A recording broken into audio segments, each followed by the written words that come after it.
Yeah, I switched to you, sorry. And yeah, today we have Justin from Monero here. And yeah, Monero is one of the top alternative blockchains, alternative coins with a very interesting concept and very interesting focus and implementation and very interesting team as well. Yeah, but let's start, Justin. I don't like to steal your time. Take over, please. Thank you. Okay, so before I get around to introducing myself and talking about Monero, which is a secure, private, and untraceable cryptocurrency, I want to actually first start by talking about Bitcoin. So when Bitcoin came out, I think the number one reason that people found it revolutionary was because it was the first time you can trust a system with your money without having to worry about trusting anyone else in the system. Previously, you needed to trust a bank or PayPal or some specific central entity, but this was a way to keep money secure without actually going through a centralized system. So sure, people originally thought it was cool for the low fees and it worked nationwide, but a lot of centralized services either do that or can do that. So the real reason, in my opinion, it took off is because it was decentralized. However, when people started using Bitcoin, they realized that it lacked two important features that cash has, and that's privacy and fungibility. With privacy, when you send a transaction with Bitcoin, you can directly see in the blockchain, stored forever for everyone to see and verify, that an amount of Bitcoin was sent from one account to another account. And again, that's recorded forever. And it's not my name that's recorded as the address, it's a random string of numbers and letters, so it's pseudonymous, and a lot of people thought that this was good enough to begin with. However, this address is linked to you in several ways, so we're seeing now, especially with advanced temporal analysis, that this pseudonymous nature isn't good enough for privacy and fungibility. So your Bitcoin address is known to exchanges who likely know a lot of information about you. They're known to whoever you receive Bitcoin from when you're receiving a payment, or whoever you're sending Bitcoin to. And all of these people know how much money you have in this address. Furthermore, even if you try to use multiple accounts, you might be fooling me as a random end user, but you're not going to be fooling people that go through the time to go through temporal analysis. And the people that go through the effort of doing this temporal analysis are large agencies and also the exchanges. The exchanges will go through the previous history of how the Bitcoin was spent in the past, and they will blacklist certain coins based off how they were previously used. So let's say that I receive Bitcoin for an eBay transaction, and it was a completely legal transaction, nothing wrong with it. I could be selling like an artwork I made or something. Like, it's completely normal. But let's say the money I receive for this is money that someone previously used in some drug money like technique in the past. And so I, as a seller on eBay, don't have an easy way to verify how it was previously used if they took some steps to conceal their identity. But the exchange probably would, and so they could block my coins. And so even though I have, like, let's say 1 Bitcoin, I can't actually use it. And so that's where fungibility comes in.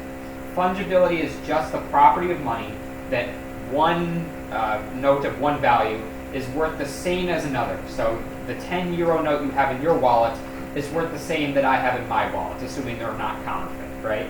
So with Bitcoin, we're seeing that since it doesn't have the privacy, and since you can look up how the money was previously spent, it doesn't have the fungibility either. So Monero tries to address these problems by providing privacy for all transactions in order to allow fungibility throughout the network. Okay, so now moving on to introduce myself. My name is Justin Ehrenhofer. I'm a second-year student studying Finance and Management Information Systems at the University of Minnesota. At Minnesota, I'm also the co-president of my school's cryptocurrency club there, and we have a good following, but we're a little over a year old now. and I'm currently on a semester exchange program at the Vienna University of Economics and Business, which makes it a lot easier for me to take a weekend to come here. Online, you might notice my username on Reddit as Samsung Galaxy Player. No, I'm not sponsored by Samsung. I don't even have a Samsung anymore. But at the time when I made the Reddit account, I made the username the same as the device I was using Reddit on at the time because I was a little lazy. So it's just kind of stuck with me at this point. As far as my official role with the Monero project, so I technically have some commits to the GitHub repository, but they're for the website, so they don't really count. I was just adding a post to the forum there, or the blog there. So I'm not exactly a developer for this project, and I don't really pretend to be. I mostly focus on documentation, so things like the Stack Exchange, moderation on the Monero mining wiki, and several others. And I'm currently trying to create up work with the community members in order to come up with ways to expand the community so that we have more people working on Monero-related projects. But I'm not a developer, and my recent role has been to go around giving these talks because that's just something that I feel comfortable with, and Ricardo can't be everywhere at once, right?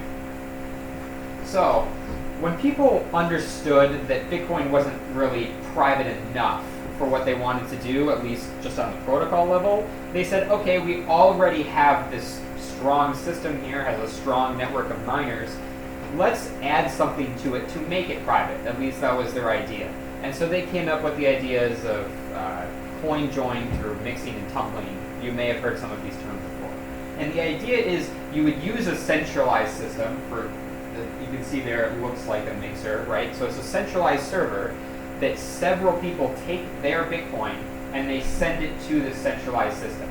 And then the centralized system will mix up whose coins are whose, and then send those like a fraction to each person. And then ideally to an outside observer, they wouldn't know where the funds came from or are going now in the future. Like this ideally would break the loop. But there are really three fundamental issues with this type of approach. First is that the only people who opt in to use this feature, which costs additional money, are people who need to mix their coins in order to try and avoid something. Very few people are mixing coins that they just mine because they need to pay extra to do that, and why would they, right? So as a result, you see that most of the coins that go through a mixing process is money that was previously used illicitly. So you're not exactly helping yourself using a lot of these mixing services if you're just mixing a lot of money that exchanges consider bad together. It doesn't really help you. Second is that since you're trusting the centralized service to mix them for you, you don't actually know if they're deleting the history of how they're distributing the funds. They could just be holding on to the history, so you think it's private, but to them, it's not private at all. They still have a link here. So you're trusting the centralized service, and there's no way for you to know if they kept their end of the bargain. And then finally, from a practicality standpoint, it takes a while, because you need to wait for other participants on the network to also mix. If you're the little orange Bitcoin there, and you need to wait for these other users to come and participate in the first place. If no one else wants to participate, you're going to be waiting a very long time. And so we see that services that use CoinJoin as a system to try and get privacy, like Dash, they try to mitigate the centralization issue by having you mix it up to 8 times. But with that instance, it could take several weeks for you to mix your coins, and you still have the same fundamental problems. So Monero takes a much different approach to mixing, and it tries to obfuscate all the information on the blockchain instead of trying to add something on top of it in order to just obfuscate some of the transactions in some ways. And it really does it through these 4 ways, and I'm going to go through all these 4 ways in detail. So first, the sender is hidden with ring signatures.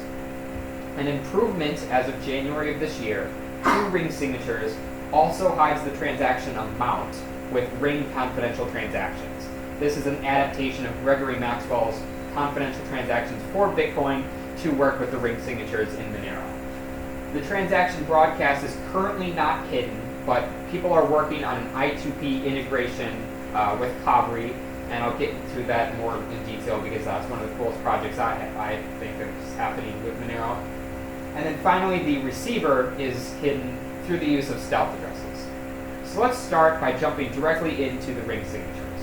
So I want you to first think of the entire money supply of all of the euros just in one place. It's a big pile of money.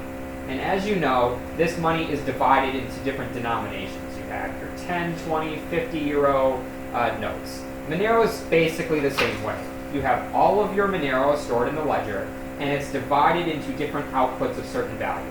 So one of these might be 1 Monero, another might be 0.05 Monero.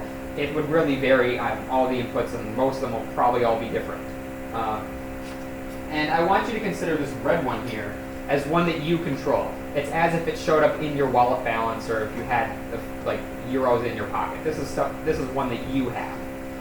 When you use Monero, we want to hide that this output is the one that's actually being spent, because we don't want people to be able to go through, say, hey, this output was previously used in this way, so I won't accept it.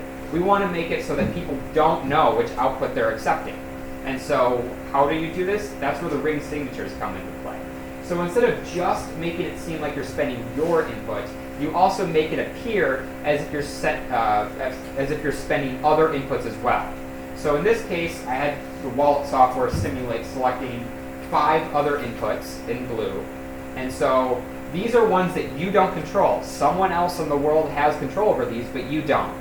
Yet you're still going to use them to hide which one is the real one.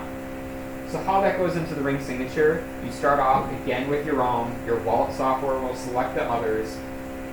And so as you can see here, although we know that yours is highlighted red, an outside observer would not know that this one is highlighted red. They would all appear to be identical. So as a result, you don't know where the origin of the money is actually coming from, because it appears like all of them are being spent simultaneously. In this instance, I used a ring size of 6, so 6 total inputs. Right now on the network, you need to include at least 2 other inputs when you send it. So you can't send a transaction with just your own. The network will just completely reject it. Later on this year in September, there's discussions to increase it, so you have to have at least 4 others, although there is some discussion to increase that number as high as 10, because we know that if you are hidden among 10 other inputs, it's better than being hidden among 3 other inputs, right? And currently you can select whatever number of inputs you want right now. So if you want to send a transaction with 1,000 other inputs, you can. It's up to you. Yes? How much do you pay in fee per input? The fee per input is very small now. Before Ring CT, it used to be pretty large, but now you can increase the ring size by about 200% and pay about a 5% additional fee. So it's much smaller than it used to be about like a few months ago. So yes, you pay a little bit more because the transaction is larger, but it's relatively small considering the privacy advantages. Now, one question I always get is, if you make it appear as if you spend other people's money, what prevents you from trying to fool the network into actually spending other people's money? Because that would clearly be bad, right? And that's where the key image comes in. The key image is like a hash. It's not quite a hash, and if you're really interested in how it works, I can point you to a research paper on it. But it's like a hash of the input you do have, so if you change any of the other inputs, it won't change the key image. And nodes just need to verify 2 things to make sure that this transaction is legitimate. So one, it needs to verify that it hasn't seen it before, so you're not trying to double spend, and that it actually is a reference to the input you do have, and you're not trying to throw a random number at the network, because then you'd be trying to like basically spend someone else's money or money that you don't actually have. So that's where the key image comes into play. So this is kind of how the transaction, at least first part of it, looked going into January. After January, there was an improvement on it to also hide the transaction amounts. Because if you don't use the Ring CT feature, as you can see here, or I guess you don't quite see here yet, but you would actually know the value of all these inputs. So you would know the red one is like 10 XMR. You would know that the first blue one is 3 XMR. And that's a problem because you can try and trace the amounts that are being used in the Monero network. And so that's not a good thing. So we decided we wanted to hide transaction amounts entirely. So instead of using the whole input, instead you're going to commit to use only a fraction of these inputs with Peterson commitments. So you can see here in the example, I used about half of each. Obviously this will vary from each transaction. And that is done through the Peterson commitment. I'm not going to get too much into it because it is a very complicated topic, but it really consists of two parts. So one is the actual amount. So if you're sending 10 Monero, that's the actual amount. And the second is a random number that only you know. And so you will use this random number, the same random number, to calculate both the inputs and the outputs. And so, as you can see here, as long as the sum is the same, as long as the RCT value for both the inputs and the outputs are the same, you know someone's not trying to artificially make themselves have more money or something. And so that's how we verify, Monero verifies that you aren't trying to generate extra coins through this process. And so finally, you go through the whole process of actually creating the signature, which is what you later propagate to the rest of the network, and it results in you sending an unknown amount of XMR because people don't know what it is anymore. And then as an output, you have the commitment public key, which is what outside observers use, mainly the nodes and miners, to make sure that you perform the ring CT correctly and aren't just making up money like I discussed with the Peterson commitment. So a lot of people understand how within a certain transaction you kind of hide among other inputs and then you use only a certain amount. They kind of forget how the inputs look throughout the whole history of the blockchain. So I have all of the inputs from before on the left, and I have the history of just the input you do control on the right. And where it's highlighted red is when this input has appeared in one of these blocks. So on the right, those represent older and newer blocks. So the key is you don't actually know why it's recorded in the blockchain, except for this first case, where it's a coin-based transaction. If it's new money, it's the first time it's showing up, so you know it's a coin-based transaction, otherwise the money wouldn't be coming out of thin air. The second reason would be if you have control over this, you could be spending it. So since you're spending it and you have control over the money you're spending, it obviously would show up in the blockchain as you spending it. And then finally, and most importantly, someone else could borrow your input to spend in their transaction as a decoy. So because an outside observer doesn't know the difference between the second and third cases, they don't know how many times the Monero is actually spent in the blockchain, even though it will appear multiple times. So that's pretty cool, and that's the whole point, right? So one important thing with Monero is we need to be very picky about how the inputs are selected. Because if the other inputs that you select are done unconvincingly, you're not hiding among others really well. It might be easy to say, although there's 6 here, I know which one's a real one because it's the only one that's been spent in the past like few months, right? So you can see that it's important for us to choose inputs properly. When Monero first launched, it chose inputs at pure random. So whether they were originally spent months ago or like the same day, they had the same exact chance of being chosen. And that might sound like it's good, but it's actually really, really bad because people are much more likely to spend money that they've recently received than money that they've had sitting in their wallet for like months. They're much more likely to spend it right after receiving it. So this was improved. We currently have something I call an improved triangular distribution method, where the majority of the other inputs that you select will be from within the past 1.8 days. So you can see we're heavily skewing towards selecting newer inputs. So it's harder for someone to try and guess which input is the real one based off which one's the newest or whatever attacks that they might try and come up with. Obviously, we're going to continue trying to approach whatever is ideal. Obviously, ideal will change over time as people change their Monero spending habits over time. So this will be something we'll always be trying to get closer and closer to whatever the ideal is. So this is probably the hardest part in making Monero really private. So a lot of people remember that like within the blockchain, everything is able, like you can see everything. So that's why Monero tries to obfuscate everything you can see. But people forget, or I often forget, that there's a process that's required for it to actually get into the blockchain. And so imagine you're a node, you sign a transaction, you need to tell the rest of the network you want this transaction to be included in the next block. And in order to do that, you need to connect to the rest of the network.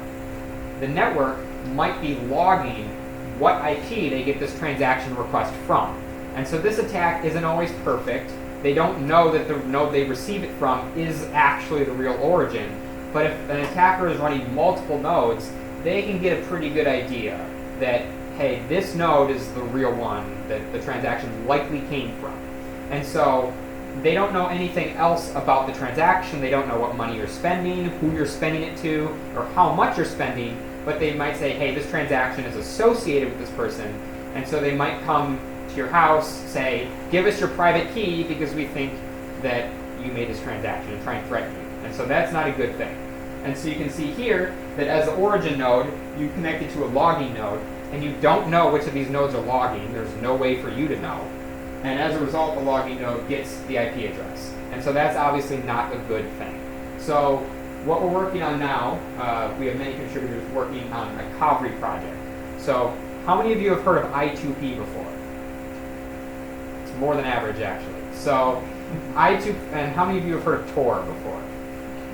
Okay, so not everybody.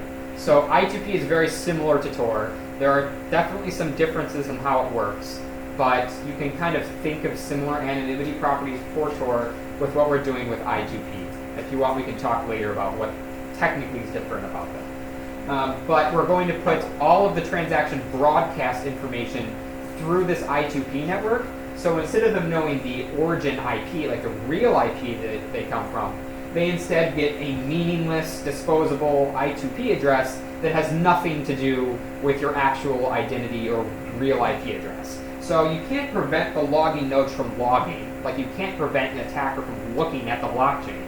So you just need to give them just bad information. And that's basically what we're doing here, is that we're giving them information that they can't do anything. So Kavri is still, it's technically pre-alpha. You can download some binaries right now though to have some basic I2P functionality and connect with the I2P network, but there is no integration with Monero, and I think that's still at least a year out. However, Kavri doesn't only work with Monero. It can work with any other cryptocurrency project. For example, think of Dash, where you have master nodes that have large collaterals locked up. Suppose you knew your neighbor was running 10 master nodes, right? And the rest of the world knew they were running 10 master nodes with thousands of euros locked up in these. They're probably going to be a target for crime.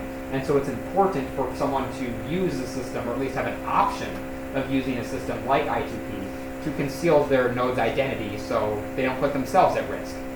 Furthermore, with Kavri, users will have an option where instead of just tunneling the transaction broadcast data, they could tunnel all of the information through I2P. If, for instance, your ISP says, you can't run a Monero node, well, now they don't even know you're running Monero in the first place. But Kavri will work with any other cryptocurrency or any project that wants to use it. And so that's why I think it's one of the coolest projects that's happening in Monero, is because it can be seen across the whole space. How does Kavri improve over Tor, which they use right now to create Monero? Yeah, so again, just to clarify, with Kavri right now, we have no integration with Monero. So right now, you would have to, you can't just download Kavri, but it will be included in the node software in the future. But with I2P, every participant on the network is also a node. With Tor, you have some nodes like relay nodes, end nodes, but most of the users are just participants that basically leech off of the Tor network for their connections. Like if I ran Tor on my laptop, I'm not also an exit node. With I2P, it's very, very bad at connecting to normal websites. Technically, there is a way to make it possible, but it's meant to, all the connections are meant to happen within I2P and stay within I2P. So that's why we can use it, because we have our own peer-to-peer network with the nodes, so we can have them all through I2P. It's not like we need to ping Google, right, to make it work. The speeds are a little bit faster over I2P also, and also this way we can contribute to a network without leeching it. So let's say Monero became extraordinarily popular. and all of our connections were through Tor, we'd probably put a very large load on the Tor network, right? With I2P, at least all the participants would also be contributing to I2P. So it really doesn't only just help Monero, it also helps I2P. And there are tons of other technical differences, but in general, that's why we chose I2P.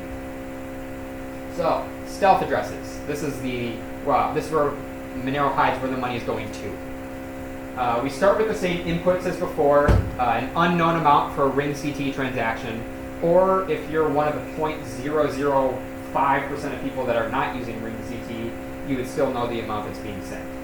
And instead of sending it directly to someone's address, like you send it to someone's Bitcoin address, you're going to characterize these outputs as for individual people, but you don't actually know, based on the blockchain, who these are for. So they look like addresses, but it's not actually their address. The person you're sending it to will search all of the outputs to see which one is actually theirs.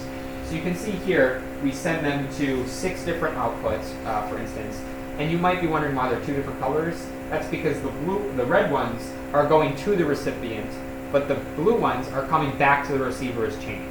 These 6 outputs could be going to 6 different people you don't know, right?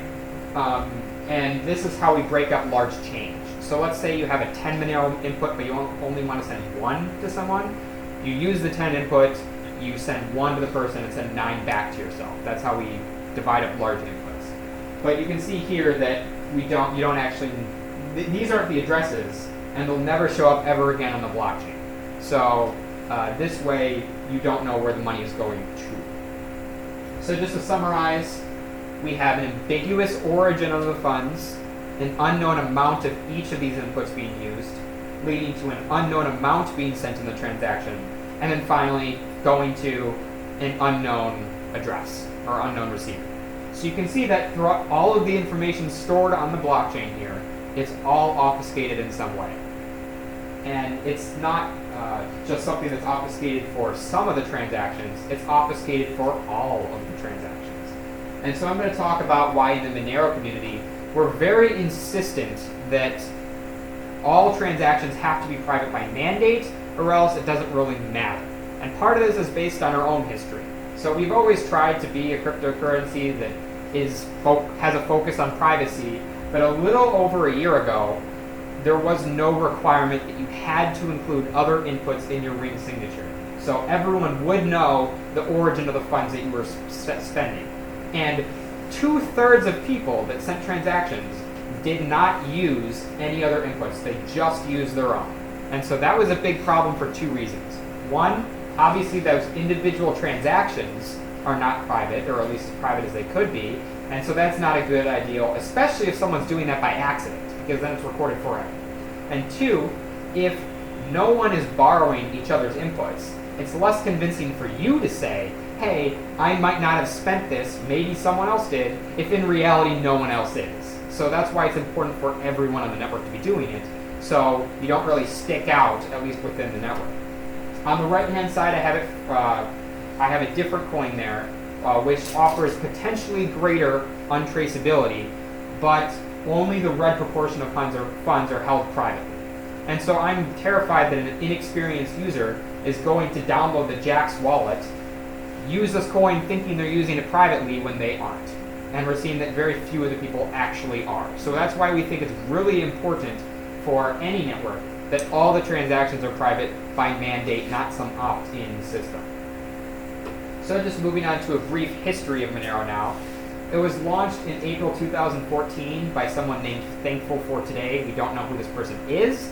So it's kind of like our Satoshi Nakamoto, except he was a lot worse. So he tried proposing a lot of changes the community disagreed with, and when he wanted to go forward with them anyway, the core team, the current Monero core team we have now, decided to fork the project away from him, and the community followed because they hated the one person.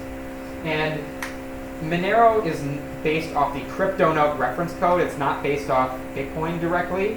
So as a result, there was a lot of new code that people didn't really understand. And amidst all the chaos of trying to figure out how it worked, patching a lot of security flaws that were there in very early versions, the network was attacked in September 2014 by a very capable attacker who spammed the transaction with a very large number spammed the network rather, with a very large number of transactions.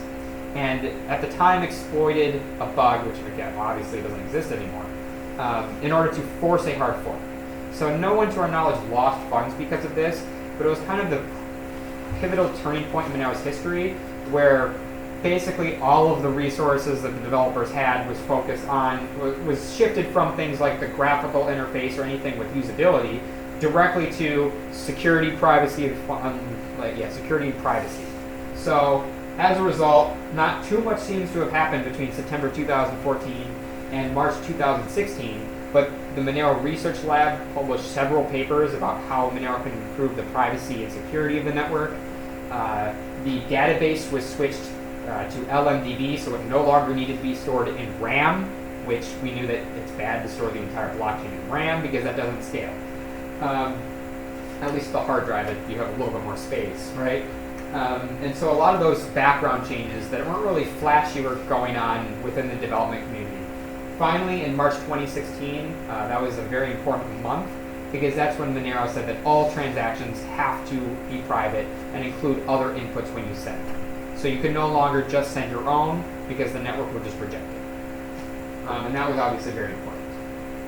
Finally, in December, the Monero developers released the first graphical user interface. Previously, we told all prospective users to use the CLI, the command line tool. And even I thought that was really annoying. And so how could you expect any I'm not a developer, but how could you expect any non-developer who isn't even interested in tech really to consider looking at a command line ever, right? And so this was really Monero's first step forward in usability. It was really like a symbolic move.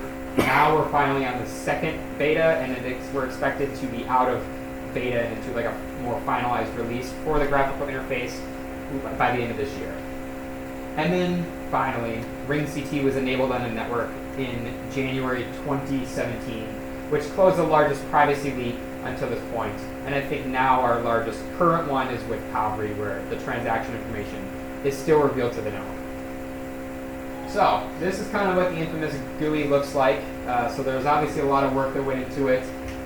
So this is available on the website for you to easily download. We still encourage most of the users of this GUI to run a full node, but we have an option for you to select a remote node. So if you want to get started, like tonight or something, I would suggest looking at the GUI. In the next few weeks, hopefully, there's a Monero lightweight wallet that should be coming out. This is something that Riccardo Spagni has been working on. He's the owner of MyMonero, which is a company. And this is the lightweight wallet. It will be completely open source. You can still check the front and back end of this. And it will be multi-platform, so you can use it on your phone and such. But this way it'll be easier for users who don't want to run a full node. This will be a much better, sustainable way for the network for people to not run a full node using lightweight wallets. And you can see there kind of a mock-up of what it looks like. So, with Monero, if you have all transactions that are always private, how do you have any transparency or regulatory compliance? Because we understand that in some situations you want transparency in the network.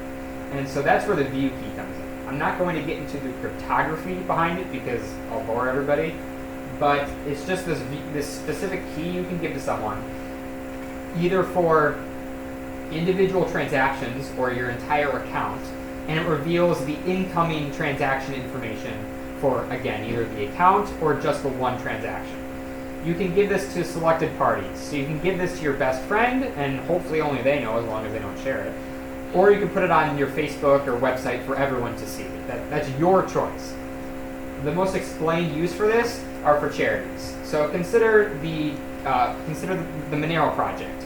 On our website, we have the Monero donation address and also the Monero view key. So people can verify or see the amount of money coming into the donation address. And that way people can check to see there's no like rampant corruption or something going on. And then also with parents, they can create accounts for their children, keep the view keys, and have some level of control over the children's accounts. So I also want to talk about some of Monero's limitations because I think it's really important. I kind of hinted to this earlier, but Monero is not really based on Bitcoin's code. It's forked from a completely different project. So if there's a project in Bitcoin, like confidential transactions, that we want to have in Monero, it needs to be basically built from scratch, so that we end up with something like Ring confidential transactions. And so it's not a simple task. It takes a lot of work.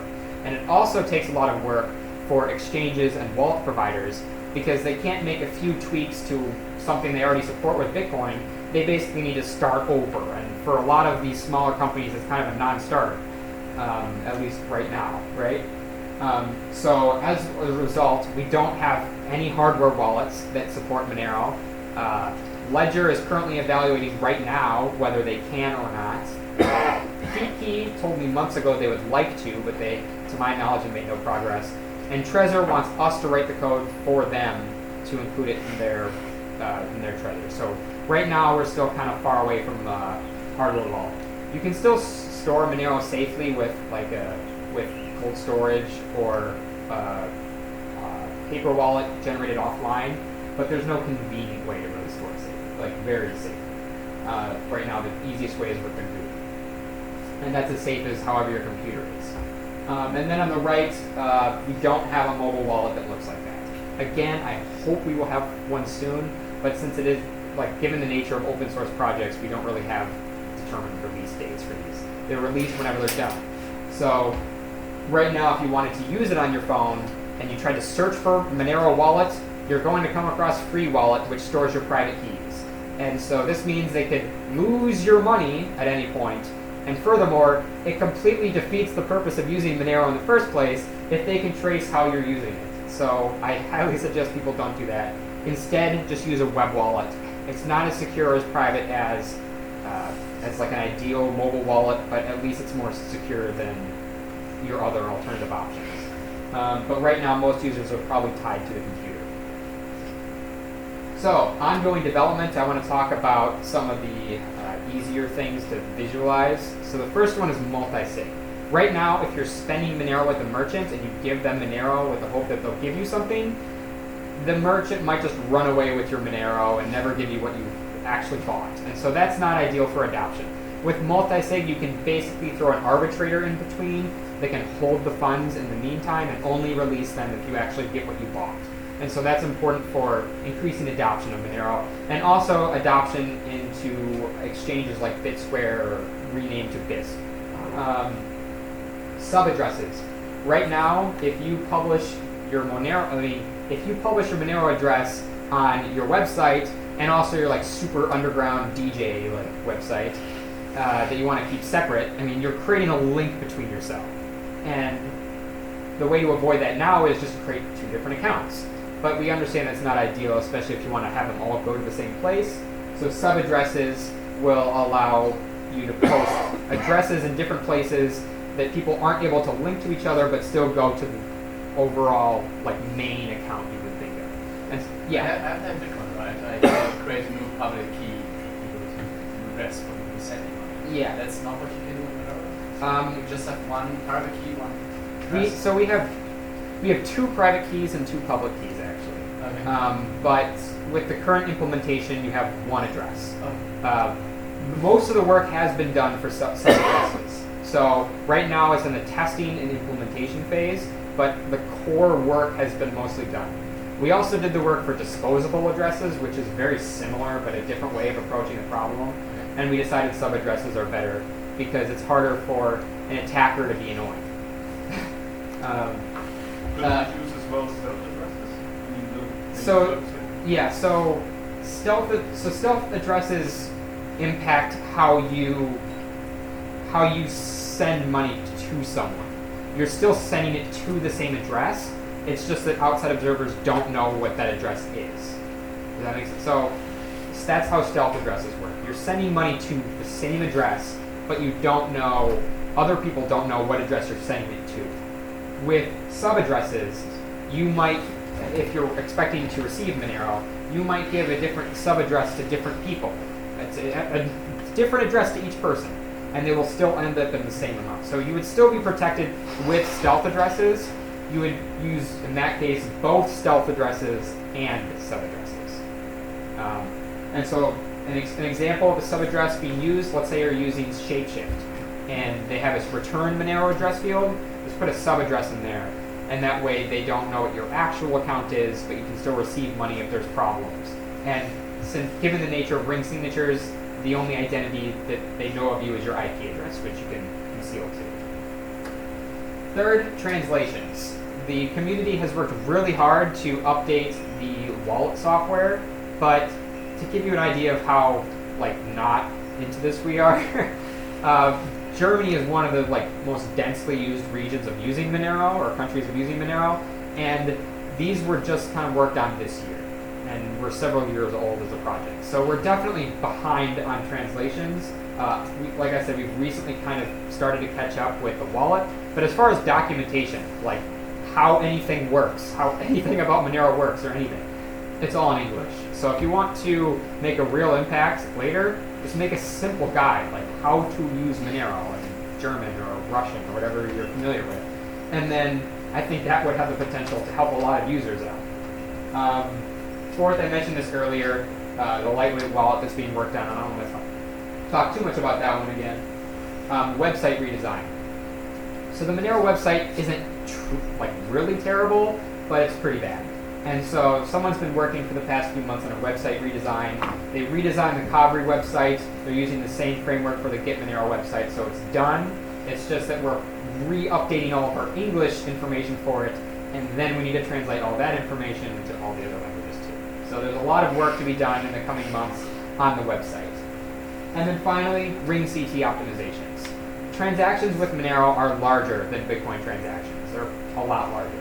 And so a lot of our core team members have been working on optimizing ring CT in order to make it take up less space in the blockchain. Going forward, long term, we will need a second layer solution like Mimblewimble, Lightning Network, or similar, so that we can continue to scale at large transaction volumes. Because if we meet Bitcoin's current use, we're fine for a few years, but we will need a second layer solution on top of it. So, just introducing the hard fork schedule. Monero has 3 hard forks this year, and we typically have about 2 a year on average. So in January, that one was enabling ring CT. In April, that one brought updates to our dynamic block and dynamic fee amount. So we don't have a hard-coded block size limit of 1 megabyte or anything.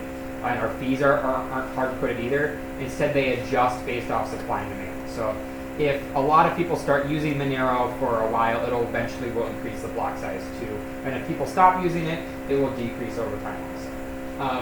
And then in September, you can think of this as a privacy update. This one brings mandatory ring CT, so everyone has to use it again for the 3 people who aren't. And also increases the minimum ring size to at least 5, although potentially greater.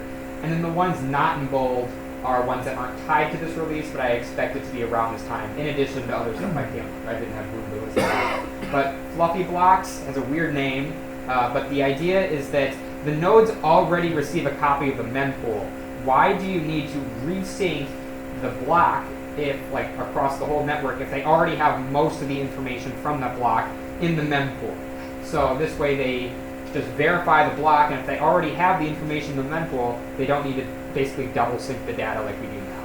This is currently in testing right now, where we have several just people volunteering to run their network, and so we're just trying to remove bugs before we move into implementation of such a system. But this would be really helpful, and also with I2P, if all the transaction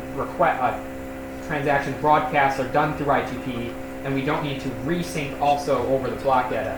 That means most of our maintenance of updating to the latest blocks will be done through I2P, which is good to put most of it through I2P. And then finally, improved input selection algorithm, which I anticipate you'll see in every update going forward because there's always a reason to improve it. So one thing I've been astonished to see is the large community growth. So this is a number of the subscribers on our Monero subreddit. I joined when we were around there, and it's kind of gone up a lot since. So it's been striking to me because I'm no longer the one that's answering a lot of the questions on on Reddit or Stack Exchange, because usually within 5 minutes there's like 2 other answers from knowledgeable people that have already answered it. So I think that's fantastic to see. Similarly, we see with development commits that we're seeing the number of commits have been going up per month too. And so that kind of shows that the developer community has also been growing.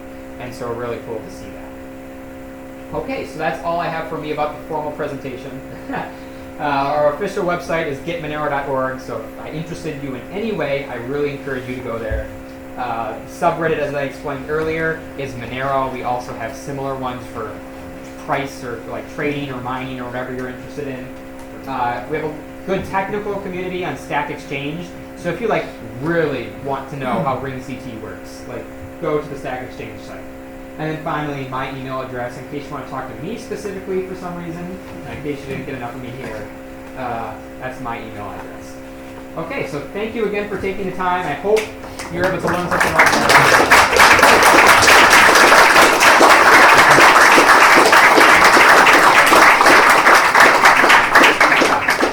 So now I'll just ask questions then. So does anyone have any questions? Yes. Yeah, thanks for a great talk, and yeah, it was really good insights. And I'd like to know a bit about coin supply and coin distribution and coin assets. Yeah, so we're proof of work. We're going to stay proof of work. We use a more accessible mining algorithm. So we're currently mostly GPU mine, but you can still mine on a CPU at lower cost than the electricity. You might not pay off a hardware investment, but it'll be more than your electricity.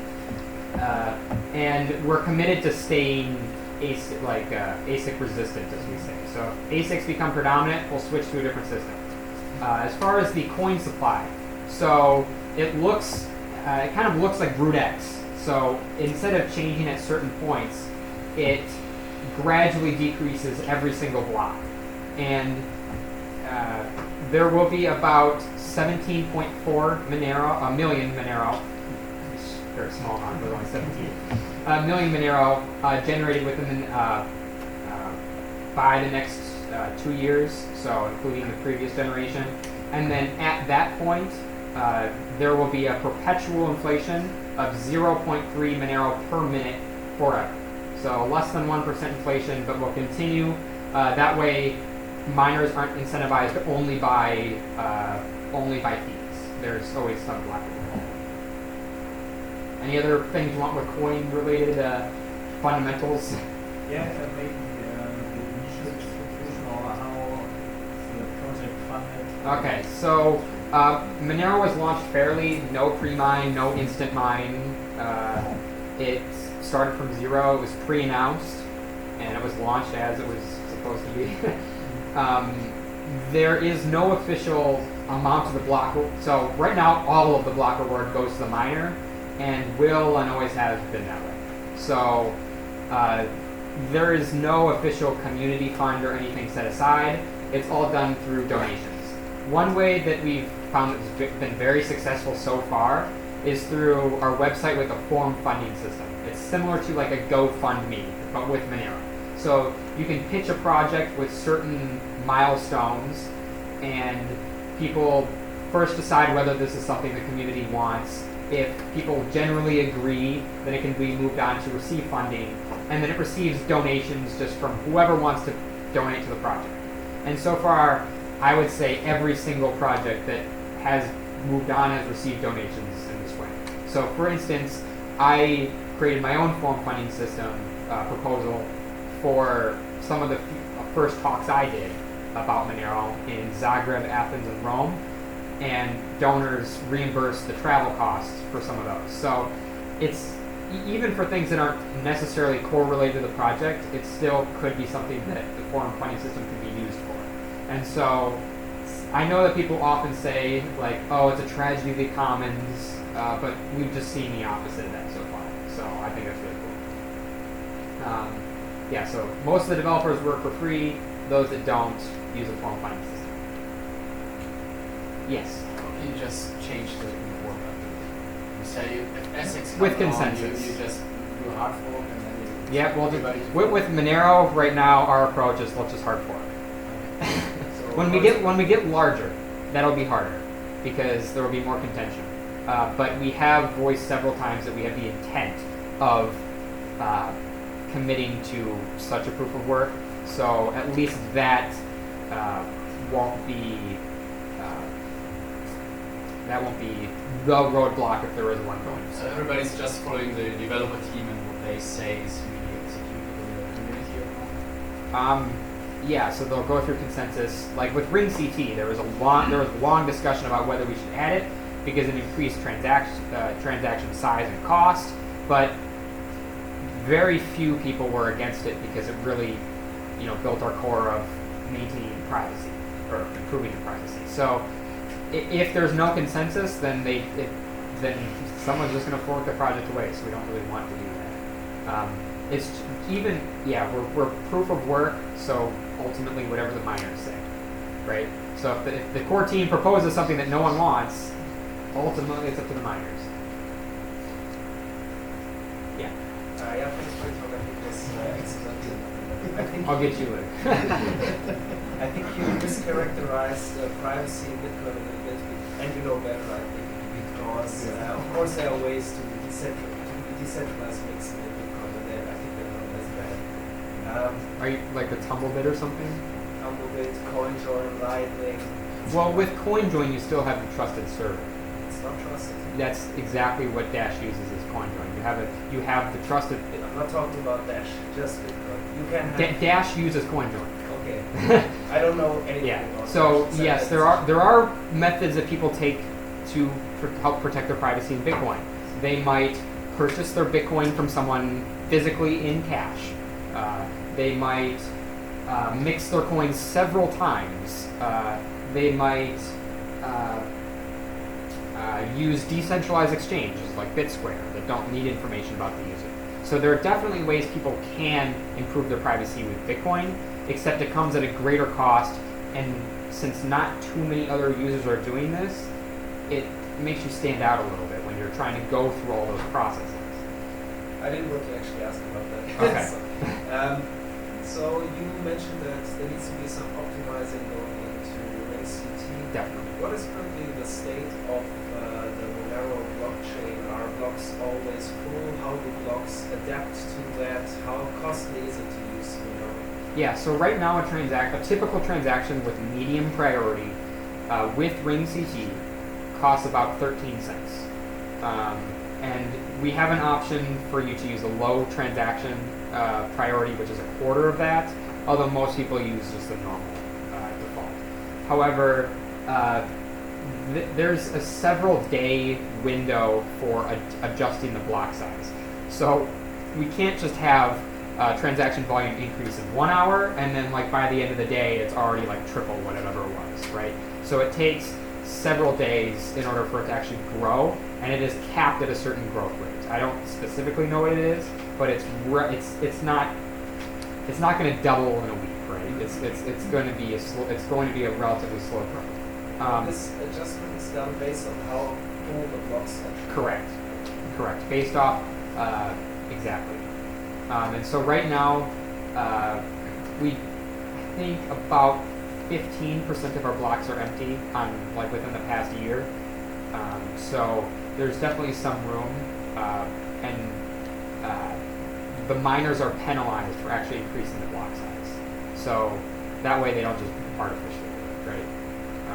So yeah, I think looking forward, if we do receive as much use as Bitcoin, we should reevaluate how it works. But I think right now it's working very well for us. And there's no reason that it shouldn't work with Bitcoin, with Bitcoin's volume, but we haven't been there yet, right? So I don't want to promise too much. Yes. Question on block size. How many full nodes are there today? How many mining nodes? So among full nodes that have their ports open so that other people can connect to them, there are about 1,000 throughout the world. There's probably a little bit more, but just one of the websites that tracks some but not all says around 1,000. So, yes. it's hard for me to guess how many miners there are. I'd say thousands too, but I don't really know the answer to that question. If you want, we can look up like how many GPUs it would take to like equal the mining power later. Yep. Anyone else? Yep. Is there some pruning happening at the blockchain level? Yeah. Storage level? So pruning, not yet, and we do have some pruning limitations compared to Bitcoin. So with Bitcoin, you know when outputs respect. You have something called the UTXO. With Monero, the whole point is you don't know when people spend their money. So we can't get rid of old we call them TXOs because you don't have UTXOs. We can't get rid of old transaction output sets because we don't know if people still need them. So we'll need to store a copy of those for it. And that means that as far as pruning is concerned, we can only get rid of about half of the information. So it's still something that we would like to take advantage of when the time comes, when the development is ready for it, but it won't be to the extent of Bitcoin or most transparent systems. So one add-up question to this, because I was using Monero before December hardcore, and I noticed that the blockchain, I need to reset the blockchain shrunk by, I think, a factor of 2. So my impression was that there was some pruning going on. That I don't know if there have been optimizations along the way. I don't think anything was quite around half at the time, but I know when we switched from the in RAM database to the storage, like hard drive storage, that it did cut the block size in half, blockchain retroactively in half, just because it was a more efficient way to store the data.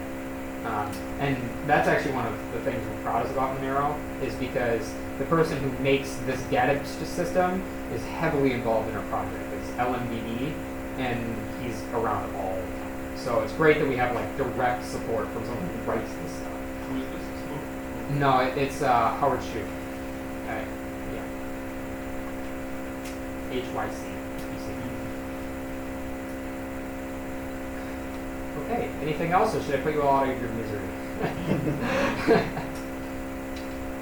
Okay, well, feel free to talk to me afterwards. I'll obviously be here for a while. Thank you so much for coming. Like I said, please go to our website and just check it out, among anything else. And I just hope you learned something. So. Sorry, one thing. You mentioned Jax earlier as a wallet. Does it actually support Monero? No. So I'll talk to you afterwards about the long history of Monero. But they recently announced that they would like to add Monero. All right. But long history of Monero. Okay, thanks again, everybody.